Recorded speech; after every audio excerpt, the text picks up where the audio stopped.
வணக்கண்ணே. வணக்கம் வணக்கம் வணக்கம் மக்களே, வெல்கம் டு உங்கள் மனோ. இது ஏதோ ராகம் பாடிட்டே இருந்தேன். என்னென்ன பண்ணிட்டு இருக்கீங்க? இல்லை தம்பி, அதாவது நீங்கள் நேற்று வந்து எது பாடினாலும், சினிமா பாட்டு பாடினாலும் எல்லாமே காப்பி ரைட்டு அது இது அப்படின்னு சொல்கிறீங்க. ஆமாண்ணே, யூடியூப்ல எதுவுமே அடுத்தவங்க பாடுறது நம்ம ரைட்ஸ் இல்லை, நான் பாடினதே பாடினா பிரச்சனைன்றீங்க. இப்போ நீங்கள் பாடினாலுமே ரைட்ஸ் இருந்தால் தான் நான் போட முடியும். அதனால தான் நீங்கள் பாடினாலுமே நான் கட் பண்ணி எடுத்து போடுறேன். அதாவது மனசு கஷ்டமாக இருந்தது. இப்போது இத்தனை வருஷமாக நம்ம வந்து எத்தனையோ லாங்குவேஜஸ் பாடிருக்கோம். அந்த லாங்குவேஜில் சரி, சிங்கருக்கு ஒரு 2 லைனும் பாடுறதுக்கு கூட நமக்கு உரிமை இல்லாமல் இந்த மாதிரி ரூல்ஸ் ரெகுலேஷன்ஸ் இருக்கும்போது நம்ம யாரையும் மீறி பண்ணவும் முடியாது. ஆனால் ரசிகர்களுக்கு என்ன, உங்கள் வாயிலிருந்து ஒரு 2 லைன் பாடினீங்கன்னா சந்தோஷம் அப்படின்ற மாதிரி தானே ஃபீல் பண்ணுவாங்க. ஆமாண்ணே, அவங்க கேட்கும்போது நான் வந்து அந்த ரைட்ஸுக்கு பேமெண்ட் பண்ணி தான் பாட வேண்டிய சுச்சுவேஷனில் நம்ம இருக்கோம். இது தாண்டி இப்போ வந்துட்டு ஒவ்வொரு வாரம் நம்ம வெறும் டாபிக் பேசும்போது நீங்கள் பேசுகிறீங்க, அனுபவம் சொல்கிறீங்க, சந்தோஷம். ஒரு 2 லைன் பாடுங்களேன். ஆமாம், எல்லா கமெண்ட்டுமே அப்படிதான் அப்படின்னே வரும். ஆமாம்.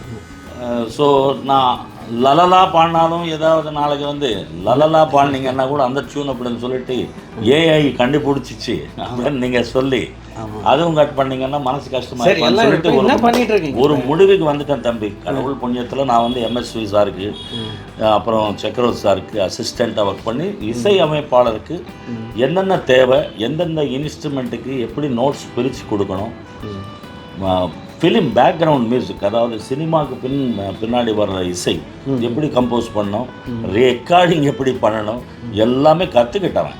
அதான். ஸோ இப்போ சிங்கர் ஆனதுனால அது பக்கம் போல. இப்போ இந்த காப்பி ரைட் பிரச்சனை நீங்கள் சொன்னதுனால வாரம் இல்லை, மாதத்துக்கு 1-2 பக்தி பாட்டெலாம் இருக்கட்டும், ஒரு நாட்டுப்புற பாட்டாக இருக்கட்டும், ஒரு வெஸ்டர்ன் சாங்காக இருக்கட்டும், நானே கம்போஸ் பண்ணி சூப்பர், நானே வந்து ஆர்கெஸ்ட்ரா ரெக்கார்ட் பண்ணிவிட்டு மக்களுக்கு நம்ம வந்து கொடுப்போம். புதுசாகவே கொடுக்கலாம். நான் பாடுறேன். ப்ளஸ் சிங்கர்ஸ் எத்தனையோ பேரை நம்ம அறிமுகப்படுத்துகிறோம். லாட் ஆஃப் டேலண்ட்ஸ் வர்றாங்க. அவங்களையும் நம்ம மியூசிக்கில் பாட வச்சுட்டு இதில் அனுப்புவோம். எந்த பாட்டு ஹிட் ஆகி யாருக்கு லைஃப் வரும் அப்படின்றது நம்ம கையில் இல்லை, இறைவன் கையில். ஸோ நம்ம முயற்சி நம்ம பண்ணுவோம். மனோவுடைய இசை கூட கேட்கட்டும், புதுசாக கேட்கலாம்.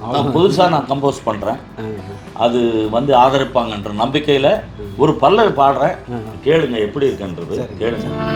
அதாவது ஒரு சிக்கு சிக்கா சிக்கு சின்ன ஒரு ஃபோக் டியூனில்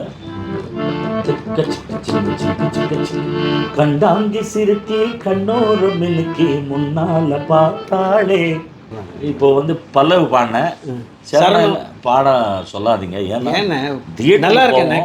தியேட்டருக்கு போவோம், சரி வாங்க, இசையோட கேட்போம். சரிங்கண்ணா வாங்க, நீங்களும் ரெடியாக இருங்க, சந்திப்போம்.